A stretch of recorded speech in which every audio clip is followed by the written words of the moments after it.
The forgotten face. At first, it was a glitch. The Face ID on my phone had always worked flawlessly, unlocking with a simple glance at the screen.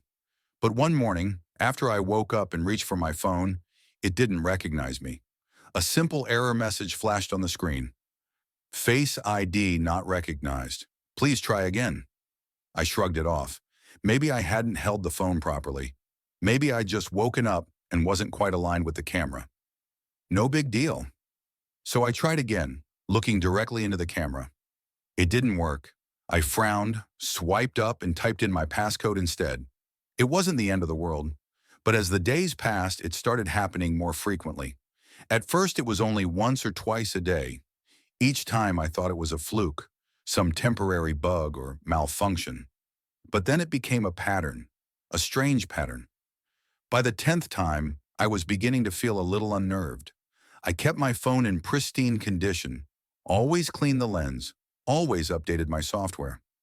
There was no reason for the Face ID to be failing. I stared at the screen for a moment, frustration bubbling up, but I typed in my passcode once again. It was when it happened for the 50th time that I started to feel something else, something I couldn't quite put my finger on. I checked the mirror. My reflection looked the same as always.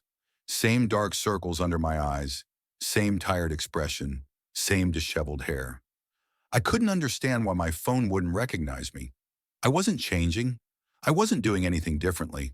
But the error messages kept coming. Face ID not recognized. Please try again. I tried to laugh it off. I told myself I was overreacting. It was just a glitch. But the frustration, the confusion, something was wrong. Something I couldn't explain. By the 100th time, I was terrified. I had tried everything. Resetting Face ID, rebooting the phone, even wiping it and starting fresh. But nothing worked. The phone refused to recognize my face. No matter how many times I swiped, no matter how many angles I tried, the screen remained locked. And with each failed attempt, my mind raced, spiraling further into fear. I looked at my reflection again, trying to reassure myself. But when I studied my face closely, something started to feel off. My features seemed too sharp, too foreign, as though I was looking at someone else's face.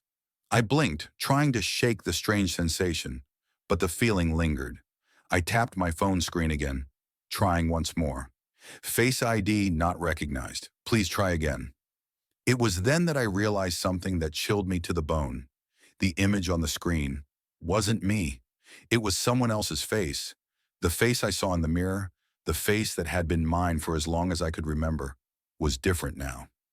I stepped back, my heart hammering in my chest as the reality of it hit me. I didn't recognize the person staring back at me.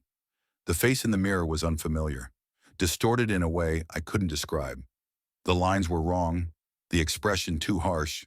It wasn't me, but it should have been. I reached for the phone, shaking now, desperate for some confirmation. My thumb hovered over the screen, but before I could even touch it, the phone flashed an error message. Face ID not recognized. Please try again. I couldn't breathe. I backed away from the mirror, my thoughts racing, spiraling into a pit of terror. I tried to recall the last time I had felt like myself, truly felt like myself.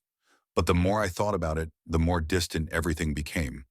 I couldn't pinpoint when it had started, when I had begun to feel this wrong.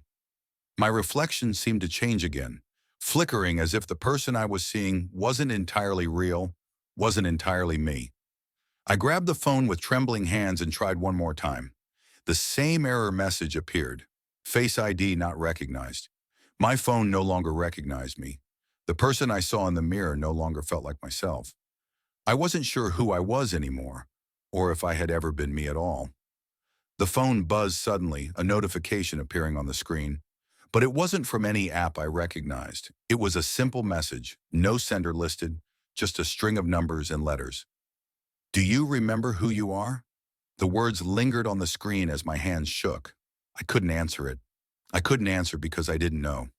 I stared at the message until my vision blurred, until I couldn't see anything except the flashing lights of the phone.